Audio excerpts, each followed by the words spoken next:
This is an analysis from Alpha Business Media. Today, we're talking about a single stretch of highway that's triggering a massive shift in Nepal's economy.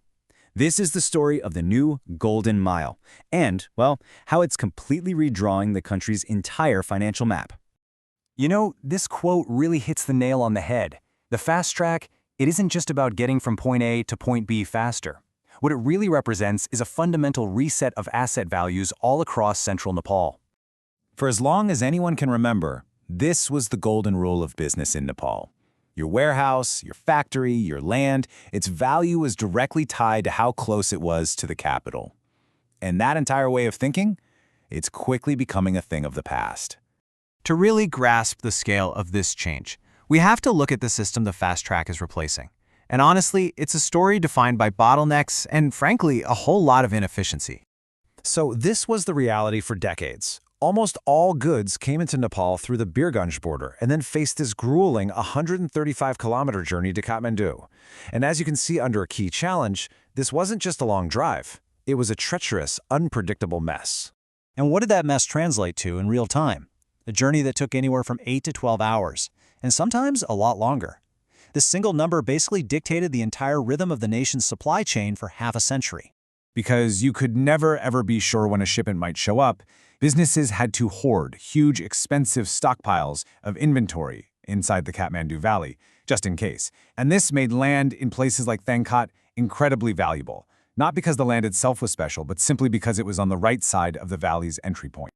But that whole model, it's being completely dismantled by one single piece of infrastructure.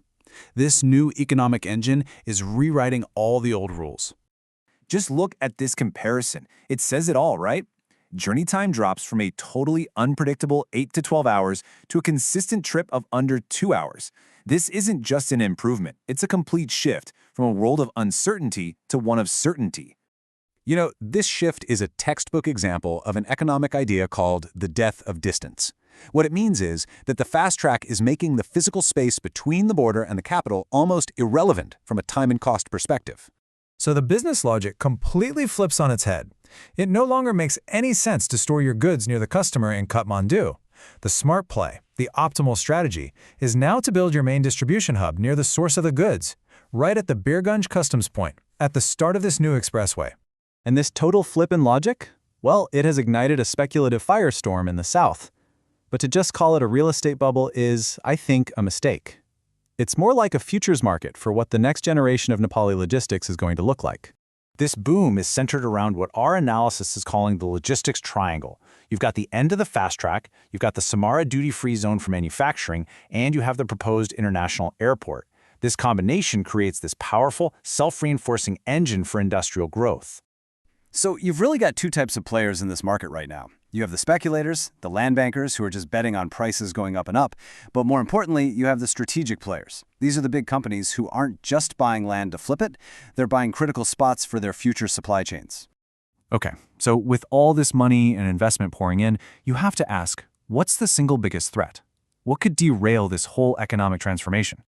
The risk is chaos, pure and simple. Without a clear master plan for how this land gets used, the Golden Mile could just become a fragmented mess of small, walled-off plots, and that would make it impossible to build the large-scale, modern logistics hubs that are needed to really take advantage of the expressway's potential.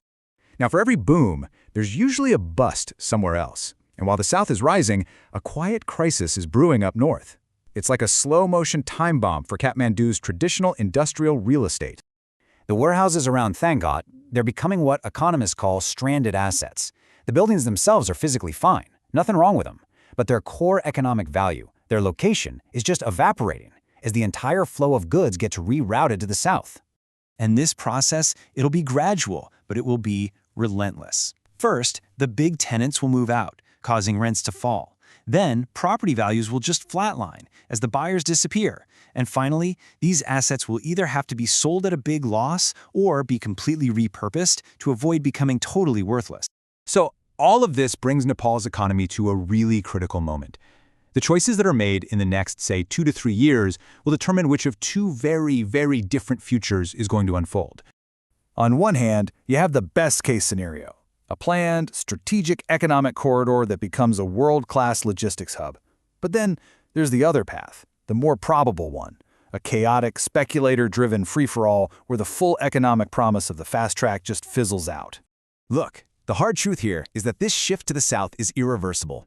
The economic logic is just too powerful to fight. For any business, for any investor, the only real strategy is to adapt, and to adapt quickly. And that leaves us with one final question for every CEO, investor, and policymaker watching. The old map is obsolete. The winners of the next decade are going to be the ones who are already planning for this new reality. The only question left is, are you one of them?